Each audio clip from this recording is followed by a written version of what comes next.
Salut à tous, bienvenue sur Mécanique Auto. Ce matin à la fraîche, j'ai une intervention à faire sur une voiture d'un ami et j'en avais marre un petit peu d'être dans mon atelier, d'aller faire des trucs chez des amis ou ainsi de suite. Et je voulais voir si vous n'avez pas d'outils, pas de pont, si on pouvait louer des emplacements, donc des garages. Là je suis devant un garage qui est spécialisé dans la location de ponts et de matériel. Donc là je suis venu les mains dans les poches, juste avec la voiture et les pièces à remplacer. Et je vais aller louer le pont et on va faire l'intervention. Donc c'est un garage coopératif en fait. Voilà, on est devant la C3 qui est juste derrière moi. C'est la voiture d'un ami qui vient d'acheter. Elle a un problème, c'est qu'il y a la boîte de vitesse qui est morte. À la base, il ne s'attendait pas à ça. En garage, il s'est renseigné, il y en avait quasiment pour 3000 €. Merci les camions. Il se disait, il en a pour quasiment 3000 € pour remplacer la boîte chez Citroën. Donc là, c'était vraiment un plan très onéreux. Maintenant, ce qu'on a trouvé comme solution, c'est d'acheter sur internet une boîte qui a été refaite, si vous voulez. C'était une vieille boîte qui a été remise en état. On l'a payé 600 €. Là, on va aller dans un garage coopératif pour la remplacer nous-mêmes. Donc là, il y a vraiment une économie sur la location du matériel et du pont. Apparemment, tout le monde peut y accéder à ces garages-là. Il y a même des gens qui peuvent nous aider à l'intérieur. Donc on va aller changer la boîte tout de suite.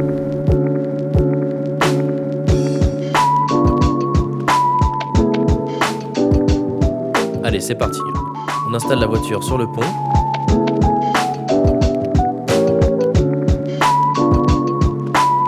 Une fois sur le pont, on va essayer de bien la centrer pour pouvoir installer les bras du pont. Donc c'est sur les points de levage qu'on va fixer, on va mettre les bras, ce qui va permettre de lever la voiture.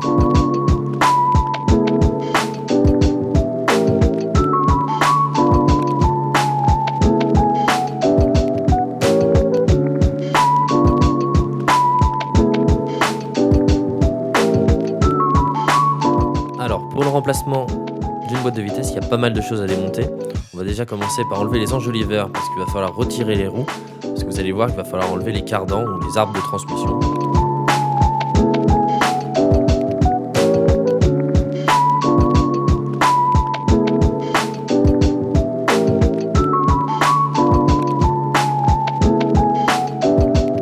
Tant que la voiture n'est pas levée, je vais en profiter pour desserrer les écrous des roues, ce qui va me permettre en fait que les roues ne tournent pas quand elles seront en l'air.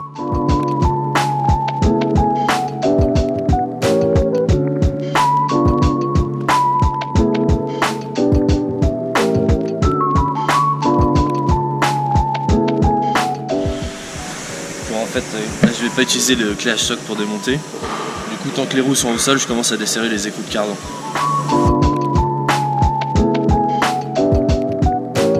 Lorsque la voiture est toujours au sol, il va falloir aussi démonter, desserrer les écrous de cardan. Donc c'est l'écrou qui est central en plein milieu de la roue, le gros écrou.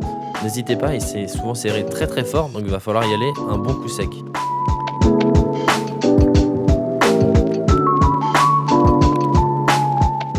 Alors au niveau du compartiment moteur, il va y avoir pas mal de choses à démonter. La batterie, ça va être une des choses, le filtre à air aussi.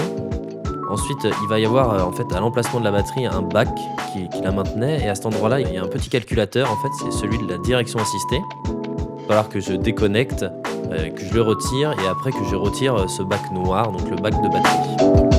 Ce qui va me permettre d'avoir un accès après un peu plus à l'environnement de la boîte de vitesse.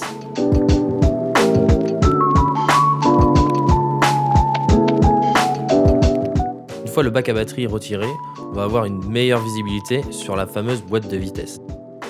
Là, je vais avoir pas mal de petites choses à démonter.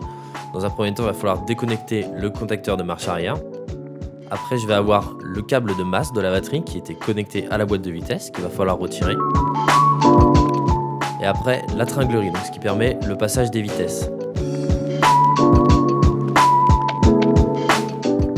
C'est en fait une tige en métal qui est reliée au levier de vitesse.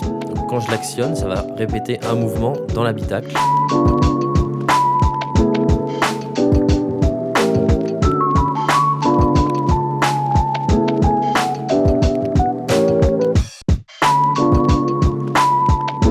Allez, on commence le levage de la voiture. On vérifie que tout est bien installé et que la voiture ne risque pas de tomber.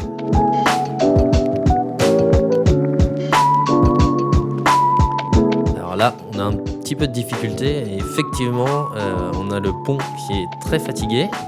Du coup, petite surprise, il y a la courroie qui s'est mise à patiner et du coup, ça a chauffé.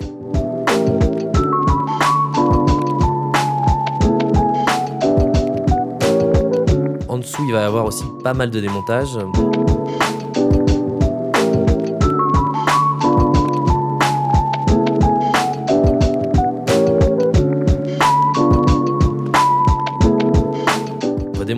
récepteur d'embrayage, donc c'est ce qui va actionner en fait l'embrayage lorsqu'on appuie sur la pédale d'embrayage.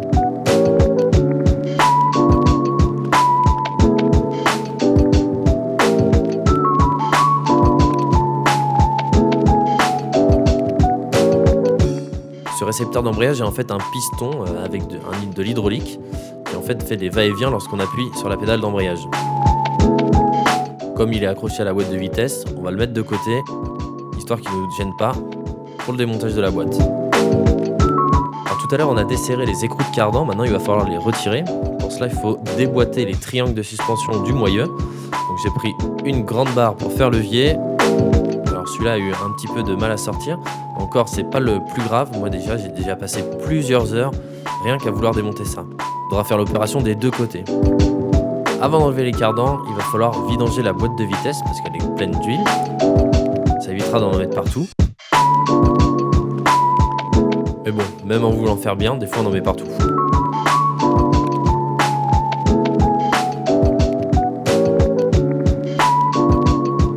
Par en dessous, je finis de démonter la tringlerie pour la commande de vitesse et je desserre aussi le démarreur. Alors on va utiliser un vérin pour soutenir l'ensemble moteur et boîte de vitesse puisqu'on a retiré le support moteur de la boîte, on a retiré aussi le support qui est central, donc il ne tient que par un seul support, donc on le soulage grâce à l'aide du vérin. Voilà, on fait descendre l'ensemble moteur et boîte de vitesse pour dégager un petit peu de place pour que la boîte de vitesse puisse sortir. On desserre la dernière vis et après c'est parti pour la descente. Alors une boîte de vitesse c'est quand même assez lourd, si vous êtes deux c'est quand même beaucoup plus pratique pour la descendre.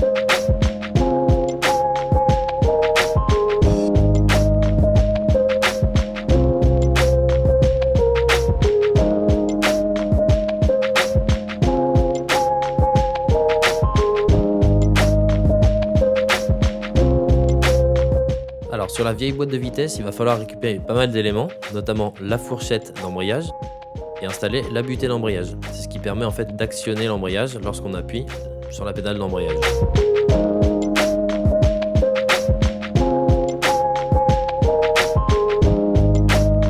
Alors il y a pas mal d'autres petits éléments aussi qu'il va falloir récupérer sur l'ancienne boîte de vitesse, notamment le support qui se fixe à la boîte.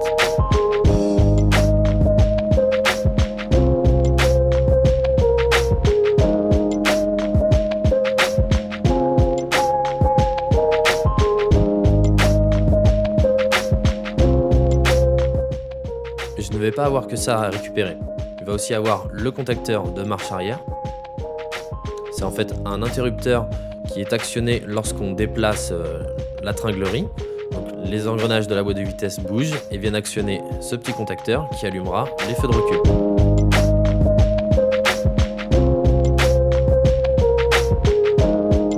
Et une petite dernière chose à récupérer, j'avais un petit support pour fixer un câble.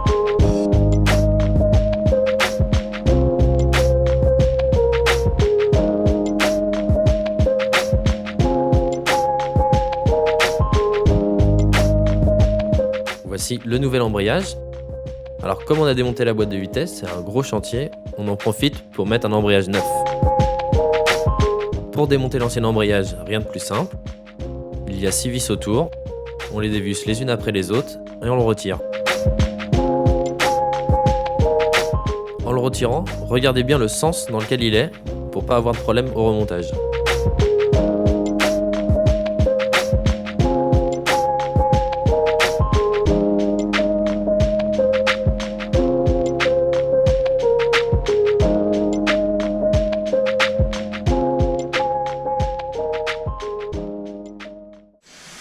Pensez à remettre un petit peu de graisse sur l'arbre primaire et après faire des va-et-vient avec le disque pour que l'embrayage soit bien souple après.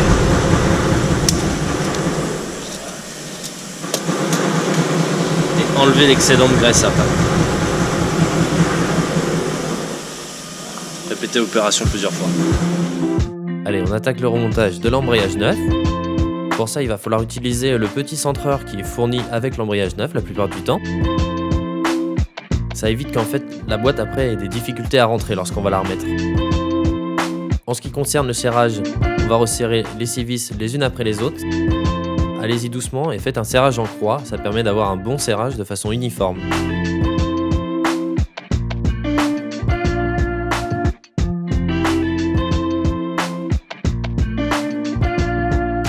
Voilà, la boîte de vitesse est remise. Maintenant, il va falloir remonter l'ensemble des éléments qu'on a démontés avant, comme le récepteur d'embrayage, les cardans, les différents supports et les triangles de suspension.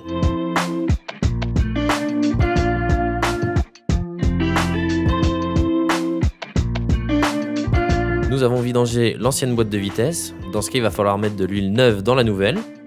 Alors, on peut utiliser un entonnoir. Nous, on avait une seringue spécifique avec un petit embout qui était assez pratique, mais j'en ai eu quand même plein les doigts.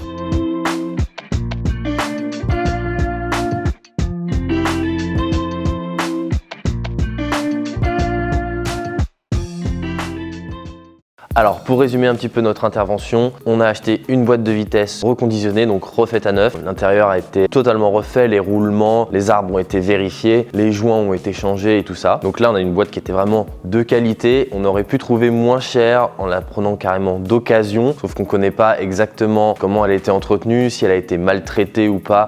On ne sait pas à l'intérieur comment ça se passe. Donc là on a joué plutôt la sécurité en achetant cette boîte de vitesse reconditionnée à 700 €. On a été dans ce garage donc self-service, on a loué pour un peu plus de 4 heures le pont, on y était plutôt cool. On avait la caisse à outils, le vérin pour pouvoir soutenir le moteur, voilà, on a eu pas mal de petits outils. On n'avait pas la clé à choc qui était inclus dedans, elle était en plus, on l'a pas forcément eu besoin de l'utiliser, on a fait ça manuellement, donc on a fait des petites économies là-dessus aussi. Donc le total de la location de ce pont plus de la caisse à outils est de 170 €, donc on en a eu pour 870 € entre la boîte de vitesse et la main d'œuvre, qui est quand même très bien. C'était vraiment pas cher comparé aux 3000 € quasiment annoncés chez Citroën. Par contre, on aurait pu, comme je vous le disais, économiser un petit peu encore sur la boîte de vitesse, mais on voulait quelque chose de qualité pour sa voiture, pour pas être embêté. Une boîte qui est garantie 1 an, donc voilà, à ce niveau-là, il n'y avait pas de souci.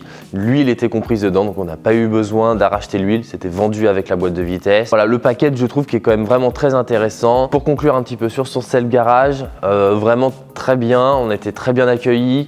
L'ambiance dans le garage est une vraie ambiance de garage comme moi j'ai pu travailler, puisqu'en fait, à côté, il y a des gens qui travaillent là toute la journée. Nous, on avait un emplacement défini pour pouvoir faire l'intervention de notre voiture. Donc ça, c'était plutôt cool. On peut demander de l'aide si on veut, puisqu'à côté, on a des mécanos, on a des carrossiers. On a le patron aussi qui s'y connaît, qui est dans le métier depuis plus de 20 ans. Donc voilà, il y a aussi quand même un certain avantage. On peut avoir de l'aide si on n'y connaît rien du tout. Ça peut être faisable. Après, si vous voulez qu'il y ait quelqu'un qui soit en permanence avec vous, c'est possible aussi. Bien sûr, c'est une prestation qui est payante. Mais voilà, il y a plusieurs options. On peut choisir que cette personne pendant un certain nombre d'heures. Voilà, en fonction de ce que vous avez à faire sur votre voiture. Vraiment très intéressant ce self-garage, c'est pas très cher. Si on n'a vraiment pas de matériel, ça peut vraiment vous dépanner. Voilà, moi en tout cas, j'en tire que du bon à ce niveau-là. Je vous retrouve bientôt sur Mécanique Auto pour une prochaine vidéo, ou du vlog, ou du tuto, ou des explications. À bientôt.